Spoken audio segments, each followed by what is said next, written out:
Good morning मित्रांनो, R K science tech या YouTube चॅनलमध्ये तुमचं सर्वांचं स्वागत आहे.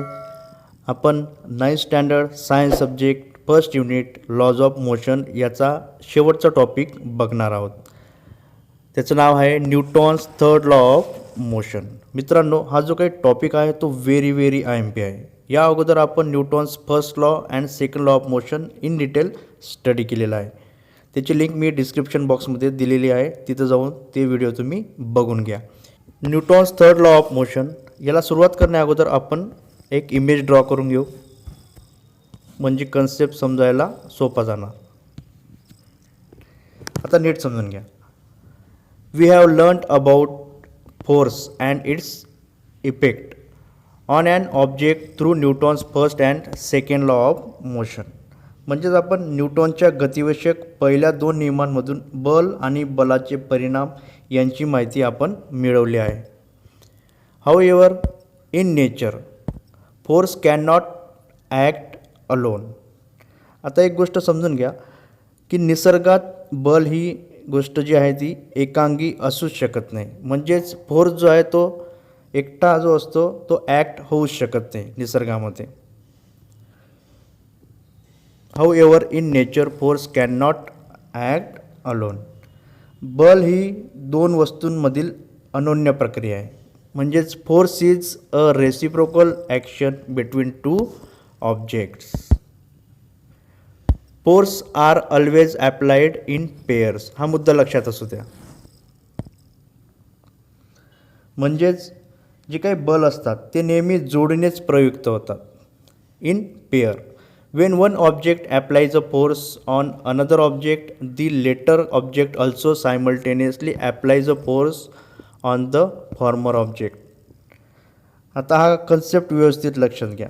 ज्यावेळी एक वस्तू दुसऱ्या वस्तूवर बल प्रयुक्त करत असेल, म्हणजे ही एक वस्तू आणि दुसरी वस्तू असं कन्सिडर करू. ज्यावेळी एक वस्तू दुसऱ्या वस्तूवर बल प्रयुक्त करत असते त्यावेळी दुसरी वस्तूही पहिल्या वस्तूवर बल प्रयुक्त करत असते.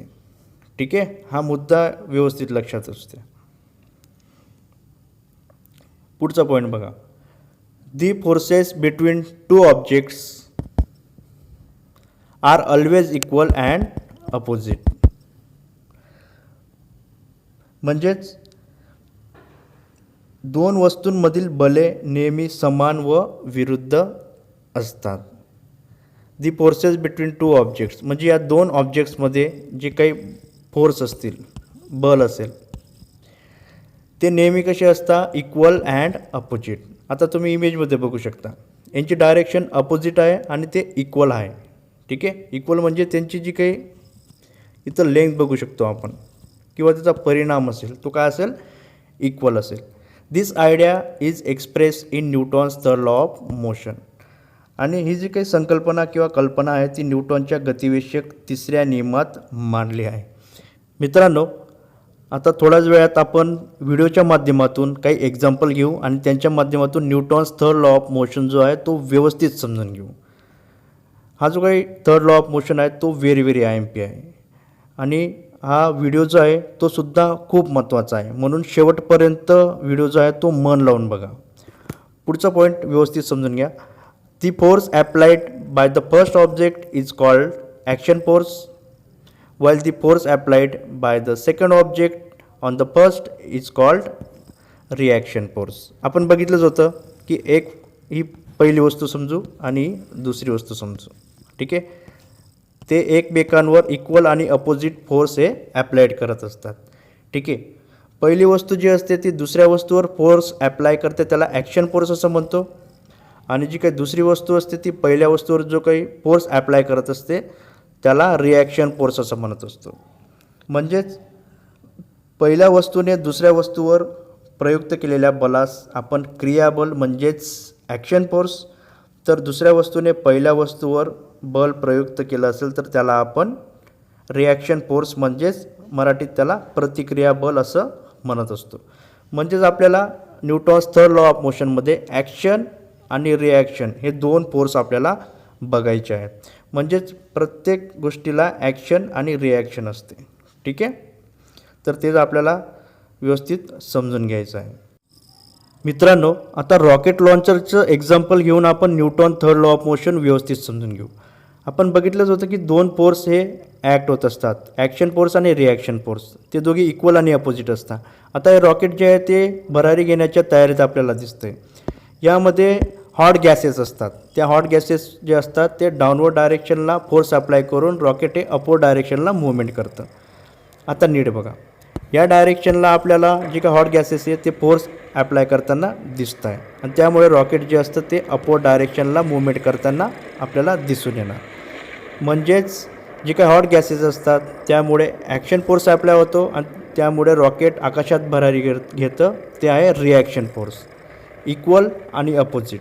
मित्रांनो, आता गनचं एक्झाम्पल बघा. जेव्हा तो गोळी मारतो म्हणजे ॲक्शन असते या फोर्सला, तर त्याच्याने गोळी मारल्यानंतर जो काही झटका बसतो बंदुकीला ती रिॲक्शन असते. नीट बघा. ठीक आहे, इथं पण इक्वल आणि अपोजिट फोर्स आपल्याला दिसून येत आहे. मित्रांनो, आत्ताच आपण 2 एक्झाम्पलच्या मदतीने Newton third law of motion समजण्याचा प्रयत्न केलेला आहे. आता पुढचा पॉईंट बघा. Every action force has an equal and opposite reaction force which act simultaneously. म्हणजेच प्रत्येक क्रिया बलास समान परिमाणाचे त्याचवेळी प्रयुक्त होणारे प्रतिक्रिया बल अस्तित्वात असते व त्यांच्या दिशा परस्पर विरुद्ध असतात. आपण दोघी एक्झाम्पलमध्ये बघितलं की त्यांच्या दिशा काय असतात, फोर्सच्या अपोजिट डायरेक्शनलाच आपण बघितल्या. रॉकेट लॉन्चरचं एक्झाम्पल घेतलं किंवा गनचं एक्झाम्पल घेतलं, तिथं आपल्याला फोर्स जो असतो तो इक्वल आणि अपोजिट दिसून आलेला आहे. एक असतो ॲक्शन आणि दुसरा रिॲक्शन फोर्स. आता पुढचे मुद्दे व्यवस्थित लक्षात असू द्या, तुम्हाला कायमस्वरूपी कामात येणार आहेत. नीट बघा.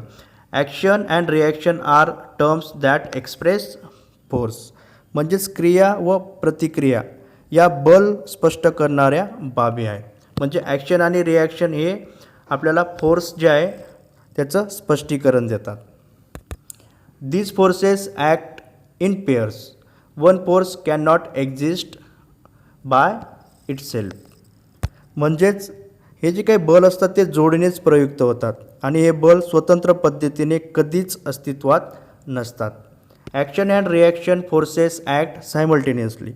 क्रियाबल व प्रतिक्रियाबल एकाच वेळी कार्यरत असतात. Action and reaction forces act on different object. They do not act on the same object and hence can not cancel each other's effect. म्हणजेच क्रिया व प्रतिक्रिया बले वेगवेगळ्या वस्तूंवर प्रयुक्त होतात, ती एकाच वस्तूवर प्रयुक्त होत नसतात. त्यामुळे ती बले एकमेकांचा परिणाम नष्ट करू शकत नाहीत. ठीक आहे, म्हणजेच ॲक्शन आणि रिॲक्शन हे 2 प्रकारचे पोल्स असतात. ते सिंगल एकटे असे कधी ॲक्ट होत नसतात. या सर्व गोष्टी आपल्याला न्यूटन थर्ड लॉ ऑफ मोशनमध्ये दिसून येत आहे. ठीक आहे, आय होप तुम्हाला सर्व कन्सेप्ट क्लिअर झाला असेल. अजूनही आपल्या चॅनलला सबस्क्राईब केलं नसेल तर प्लीज सबस्क्राईब करून घ्या. जवळ असलेल्या बेल आयकॉनला प्रेस करा, जेणेकरून जे पण इम्पॉर्टंट व्हिडिओ मी अपलोड करेल त्याचं नोटिफिकेशन तुम्हाला लगेच मिळून जाणार. आणि व्हिडिओ आवडला असेल तर लाईक करा, कमेंट बॉक्समध्ये कमेंट करा आणि जास्तीत जास्त मुलांपर्यंत शेअर करा.